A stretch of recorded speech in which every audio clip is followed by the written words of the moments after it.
Ako. Siyempre, ito ako, Bulaga. Hello, class. Hi.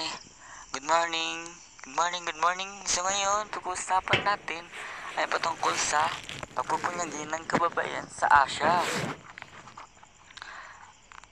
Okay? So simulan na natin. So sinasabi dito, class, na may mga paniniwala na mas mataas talaga o mas pantay o hindi talaga mababa ang pagtingin o katayuan ng mga kababayan dati. Nagsimula lang ito noong dahil sa mga kaganapan tulad ng mga kolonyalismo, digmaan at iba pa. Pasensya na sa boss class. So, sunod na tayo.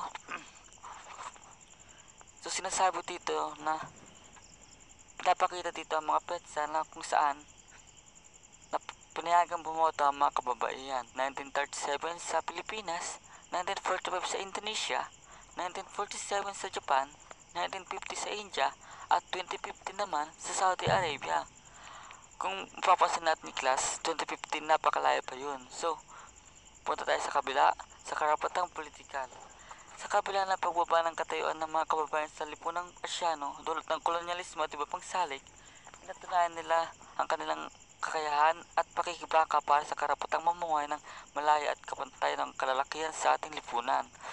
So, hindi sila pumayag na minamalit lang sila class, hindi lang sila babae lang. Okay? So, pumunta tayo sa ating bansang sinilangan, ang Pilipinas. Bagamat hindi masasabing ligtas sa diskriminasyon at opresyon, may tuturing na mataas ang katayuan ng kababayan simulan noon. Nagsimula lang ito bumabaklas noong sinakop tayo ng mga Espanyol noong simula noong 1565. So class, nagsimula ito noong 1565, okay? Yung sinakop tayo ng Espanyol. Gayon pa man, sa maraming pagkakataon ay ipinamalas ng kababayan ang paninindigan nila laban sa mga Espanyol. Isang magandang halimbawa dito class ay ang aktibo nilang pakikilahok sa Mexican noong 1896 na nagsimula sa pagkakatatag ng mga sangay ng kababayan ng Katipunan noong 1893. So class, ito ang Association Ilongga Feminista Ilongga. Ito ang unang kilusang feminista na nakipaglaban para sa karapatan sa pagboto ng kababaihan. Itinatag ito noong 1906 sa pangunguna ni Pura Villanueva Calao. Ang itagumpay ng kilusang ito ay umantog sa paggamit ng karapatang bumoto class noong 1937.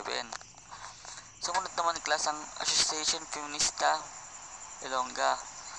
Mula sa hanin ng mga babaeng may kaya at nakapag-aral, itinatag ang Association Feminista Ilongga noong Hunyo 1905 sa pamuno ni na Concepcion Felix, Mariet Villabor Paz, Natividad Sueleta, Bonifacio Paretos, at iba pa class. Ang dami nila class. So ano nga bang papel ng kababayan sa ating lipunan? So sinasabi dito na inilalarawan ang tradisyonal na imahe ng babae bilang isang masunuring asawa at ina. Gayon pa man, ipinakita rin nila na lumaban sila laban sa mga Espanyol at aktibong lumok sa mga Mexican class. So, dito na natatapos ang aking report and bye bye. See you tomorrow.